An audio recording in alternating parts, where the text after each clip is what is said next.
Kiren Rijiju, India's sports minister, Minister of State and independent charge of sports and youth affairs. Of course, extremely busy even in these times. As I can see, Kiren, you've been fully involved, engaging with the sporting community, with athletes, with your meetings. So, like I said, extremely grateful that you've taken out time. How are you doing? How are you feeling? Well, thank you very much. I never go to a live session and I don't go to live discussion in television, but you being an old friend, Yes. I thought I just give this a few moments live. So That's it's so nice interesting, of you. and I just finished my another session with the boxers of India.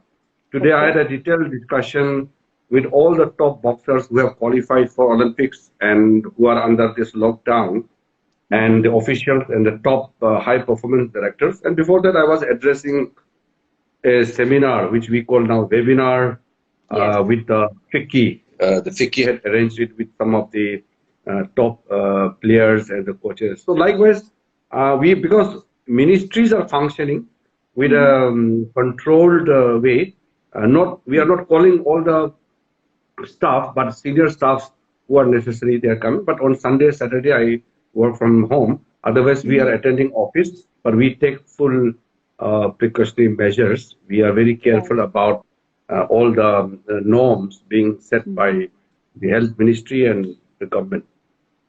Right. So, which is why I said that your schedule has not changed. Maybe the style of working to a certain extent might have changed, isn't it? Mhm. Yes, it is. It has changed Right. considerably. Okay. So there are a lot of questions, Kiran, that people want me to ask you, but primary in everybody's minds are two things, Olympics and IPL. So let me begin with Olympics. I know that you have a huge responsibility, the kind of decision making that you perhaps have to make in consultation with the health ministry and MHA when it comes to these kind of big tournaments, Olympics, for instance, and how unfortunate that this pandemic should come at a time like this, perhaps for the athletes who've been gearing up, to be part of the Indian squad. But is the training, the preparedness happening with the same discipline and rigor, or has it taken us a step back? Olympics going to be held next year. So it's very difficult for the athletes to keep and maintain their fitness level. In keeping in mind, Olympic is just now over 1 year. But having said that, as a sports person, they are trained for all this kind of situation, so they will endure it. But my primary duty is to ensure that all the preparations, all those whatever we have set for the Olympics are in place, and taking advantage of this 1 year postponement, how India has to come stronger. That is what I want to ensure. So I'm constantly in touch with my senior officials and all the sports federations, Indian Olympic Association. I think India should do good. I think so far what assessment I have made is we are well on course. And next year Olympics, India will be sending the biggest ever contingent. Not only biggest ever contingent, but strongest ever. That is our plan.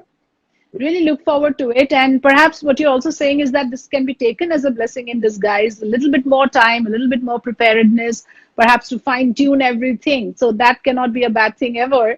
But on the IPL as well, though we know that there is a sporting administrative bodies who handles these tournaments, but at a time like this where the sports ministry has a huge responsibility in guiding the administrative bodies like BCCI, how are you working it out with BCCI in terms of the IPL and any policy decision that has been taken? Because people are asking questions like, can there be a mini IPL?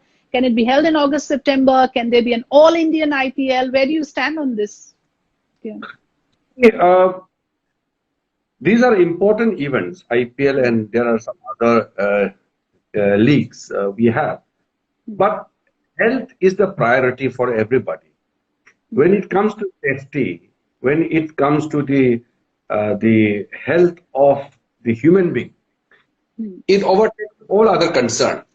Yeah. So right now, we have started thinking about the sporting events, but still the focus is on our fight against COVID-19. Here only I have made an announcement that we will start opening of our training camps, the elite athletes, those training Okay. camps where our Olympians are training, where our Okay. elite athletes are training, we will start opening those camps. We can't open all the sporting, all the Hmm. academy, all the training centers. It's not Hmm. possible. In the same Okay. manner, the IPL and other sporting leagues, it Hmm. it needs a detailed discussion. I have not discussed with the BCCI and other people, but what I want to say at this point of time is we will have to assess the situation, Hmm. and governance advisory has to be obtained before any decision is taken by any sports federation. That's right. Without the approval of the government, without government's clearance, Hmm. uh, difficult to move ahead with any planned activities, any sporting event. So I'm sure the our sports fans are desperately waiting for the sporting events to take place. Yes. But we all know the situation. This is a global problem, so we will have Mhm. to wait for some more time. Right. So, this is probably the most difficult thing for someone like you who's at the helm of affairs to weigh your options and to, decide on what are the odds against, the cost benefit analysis, like you are saying. And I agree with you that at the moment, health seems to be the biggest priority. You cannot do anything that will in any way take us back in our fight against COVID-19. So, coming to the pandemic, at large, Kiran, how do you see the Northeast seems to be largely free in terms, at least least affected, and you've always been extremely connected to your roots, and you've been always in touch with your people. Any specific policy decision being taken specifically for people who are stranded? There are a lot of people from Northeast in other parts of the country as well who are not able to go back, and vice versa. No, we have made detailed arrangement. All the northeastern states have made their plan, like all other states also. We have all the states and union territories planning for taking care of the people of their state, the residents of their states. Hmm. Like for example, in Arunachal Pradesh, our state government has taken a decision Hmm. to take back all those stranded people phase wise. We cannot take everybody together. Like Right. Arunachal Pradesh is now COVID free. There's no Yes. person who is positive. So it's a zero. So in such cases, the main concern is if we bring in thousands and thousands of students from outside at one time, it might create problem. Right. So there are some facilities, quarantine facilities being created. There are some other measures being taken, which are very important to ensure that they are implemented strictly. So Right. one to one, they have to follow the rules, but I think the restrictions are being lifted partially for the Hmm. traveling for movement by the government of India. So keeping that in mind, Hmm. northeastern states are taking care of their citizens, and like they are sending some emergency money, pocket expenses, and we are arranging some basic needs in collaboration with the respective district administrations, the state governments in those areas.